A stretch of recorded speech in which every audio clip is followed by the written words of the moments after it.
The life of a medieval princess is often imagined as a fairy tale filled with silk gowns, glittering castles, endless feasts, and romantic love.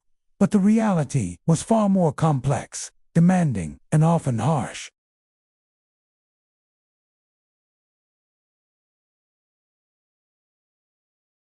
She was first and foremost a valuable asset in a world where power, land, and alliances mattered more than happiness. Her cradle was surrounded by servants and luxury, yet her future was rarely her own. Even as a child, a medieval princess was raised with a constant awareness that her body, behavior, and reputation belonged not to her, but to her family and kingdom.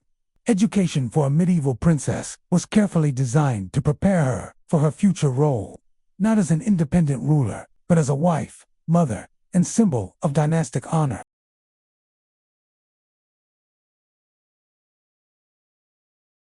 But her studies focused heavily on religion, etiquette, and domestic management. Music, embroidery, dancing, and polite conversation were essential skills, not hobbies. She learned how to host guests, supervise servants, manage household accounts, and present herself with grace at all times. Intelligence was valued, but only when it supported obedience and charm. A sharp mind that questioned authority could be seen as dangerous rather than admirable. Religion dominated nearly every aspect of a princess's daily life. She was expected to be deeply pious, attending multiple prayers each day and observing fasts and holy days with strict discipline. Faith was not just personal devotion, it was public performance. A princess's morality reflected directly on her family, and any hint of scandal could damage political alliances.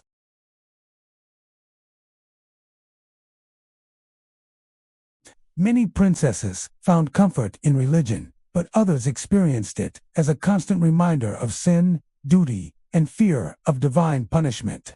Marriage was the single most important event in a medieval princess's life, and it was almost never her choice. Betrothals could be arranged when she was still a toddler, sometimes before she could even speak. These marriages were contracts between powerful families, designed to secure peace treaties, strengthen alliances, or claim territories. Love was irrelevant. A princess might be sent to a foreign court as a child to be raised among strangers who would one day become her in-laws. By the time she reached her early teens, sometimes as young as 12 or 13, she was expected to marry and produce heirs.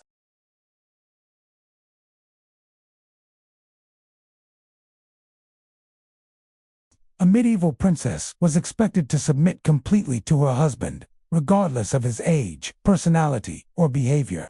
Many husbands were much older, and some were known to be cruel or unfaithful. Once married, a princess's primary duty was to bear children, especially sons. Her value was closely tied to her fertility, and repeated pregnancies were common, dangerous, and exhausting. Childbirth in the medieval era was extremely risky, even for women of high status with access to the best available care. Many princesses died young due to complications from pregnancy or childbirth. Despite living in castles, medieval princesses did not enjoy comfort as we understand it today. Castles were cold, damp, and often unsanitary. There was little privacy, and personal space was almost non-existent. Even bathing was infrequent, not always due to ignorance, but because heating water was labor-intensive, and some believed excessive bathing could weaken the body or invite illness. Clothing was heavy and restrictive, especially formal gowns, which symbolized status but limited movement. Beauty standards demanded pale skin, delicate hands, and a composed expression, reinforcing the idea that a princess was meant to be admired, not heard. Food at court could be abundant, but it was not always healthy. Feasts were rich in meat, bread, and wine, while fresh fruits and vegetables were less common, especially in winter. A princess had to follow strict rules of table manners, eating modestly and gracefully under constant observation. Every gesture was judged, even laughter had to be controlled. The pressure to maintain perfect behavior at all times was immense, and mistakes could lead to gossip, punishment, or loss of favor. Although medieval princesses are often portrayed as powerless, some did wield significant influence, though usually behind the scenes. As queens or duchesses, They could act as advisors to their husbands, negotiate on behalf of their families, or serve as regents when their husbands were away or their sons were too young to rule.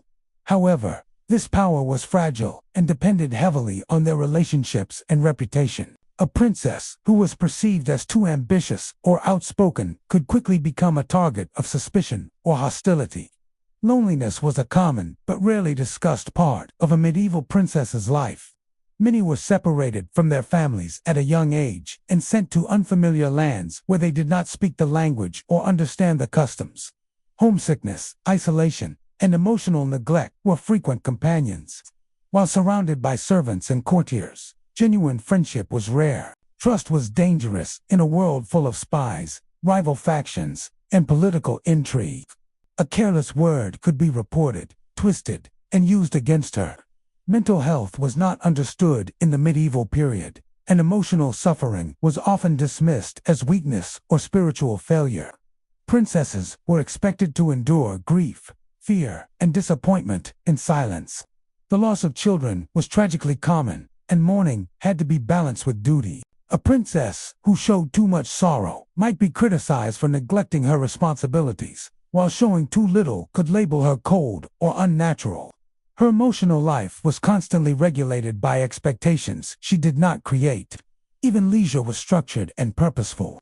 Activities like hunting, music, and storytelling were allowed, but always within the boundaries of decorum. Romance, when it existed, was often confined to poetry and ideals rather than real relationships. Courtly love celebrated devotion from afar, but actual romantic freedom was forbidden. Adultery, especially for women, was severely punished and could result in imprisonment, disgrace, or even death. A princess's body was seen as a vessel of lineage, and any perceived misuse was treated as a political crime. As medieval princesses aged, their roles shifted, but did not necessarily become easier. If they survived childbirth and political upheaval, they might become queens, regents, or influential matriarchs. Widowed princesses sometimes gained more autonomy, especially if they controlled lands or wealth, but they could also be pressured into remarriage for political reasons. Others were sent to convents, either by choice or force, where life was safer but still strictly controlled. In the end, the real life of a medieval princess was a delicate balance of privilege and imprisonment. She lived surrounded by luxury, yet bound by invisible chains of duty, obedience, and expectation. Her choices were limited, her risks high, and her personal desires often irrelevant. While some managed to carve out moments of influence or fulfillment, many lived and died as symbols rather than individuals. The fairy tale image of the medieval princess hides a reality shaped by sacrifice, resilience, and survival in a world where being born royal did not mean being free.